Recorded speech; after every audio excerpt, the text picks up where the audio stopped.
गुरु प्यारी साधु संगत राधा स्वामी जी। संगत जी, इस वीडियो में हम सृष्टि की रचना का रहस्य के बारे में जानेंगे।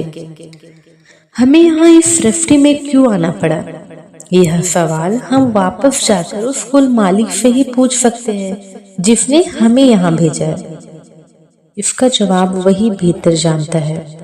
इसे जानने के लिए हमें चेतना के उस स्तर तक पहुंचना होगा जहां हम यह समझ सके कि परमात्मा ने सृष्टि की रचना किस मकसद से की।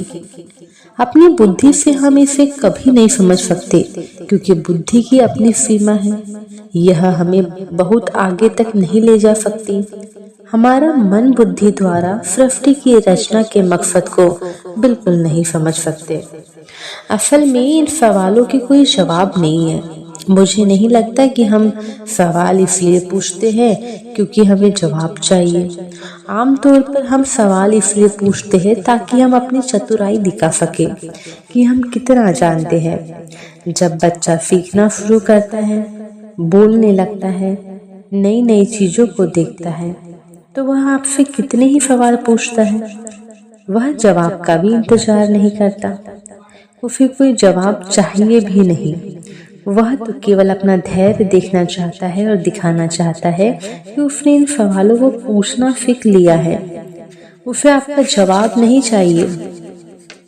वैसे इनका कोई जवाब होता भी नहीं। अगर आप बच्चे को जवाब देने की कोशिश करेंगे तो उसकी तसल्ली नहीं करवा पाएंगे और न ही उसे जवाब जानने की परवाह है।